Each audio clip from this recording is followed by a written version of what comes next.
चली है गोली खोलब एकर हम ही चोली चोली चोली ना चली है बम ना चली है गोली खोलब एकर हम ही चोली कैसन ई जोगार बा हमरे लाइक यार बा काहो साली खुली की ना जा जा तहरा से ना खुली।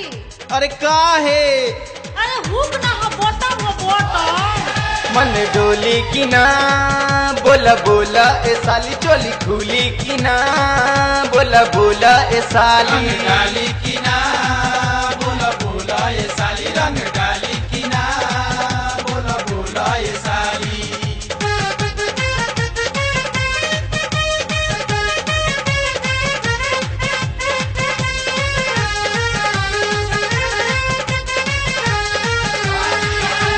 सास के है पता लो के बीबी जैसन हो बीबी जैसन वाह भाई वाह वाह खिलाड़ी वाह। सास के है पता लो के बीबी जैसन होली में लगे कलर टीवी जैसन बोलो हाय रे जिया जिया हो हरिराज छा गइल बिहार में।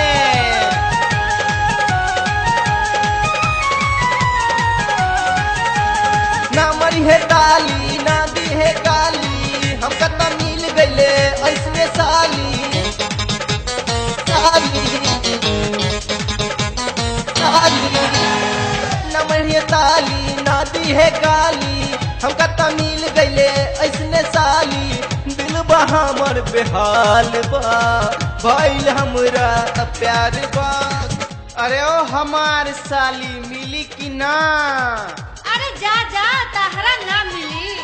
काहे एमे धागा ना हतार दिल मिली कि ना बोला बोला ए साली चोली खुली कि ना बोला बोला ए साली रंग डाली की ना बोला बोला ये साली रंग डाली की ना बोला बोला ये साली।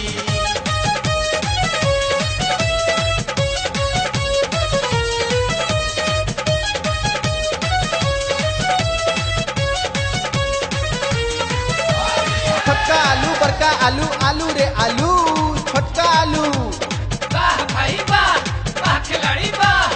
छोटका आलू बड़का आलू आलू रे आलू बोली है तोहर बउआ हमरा बाबू रे बाबू बोलो हाय रे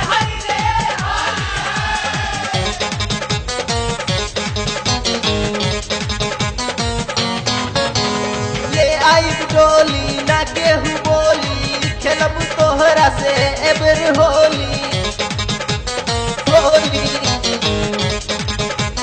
होली ले आई डोली ना केहू बोली खेलब तोहरा से एबर होली सबके इहे विचार बा भैया भौजी तैयार बा। अरे हो साली दाल गली की ना अरे जा जा तहरा से दाल ना गोली। काहे एमे जल्दी ना अरे टाइम बताई। बैंड बोली की ना बोला बोला ए साली चोली खुली की ना बोला बोला ए साली रंग डाली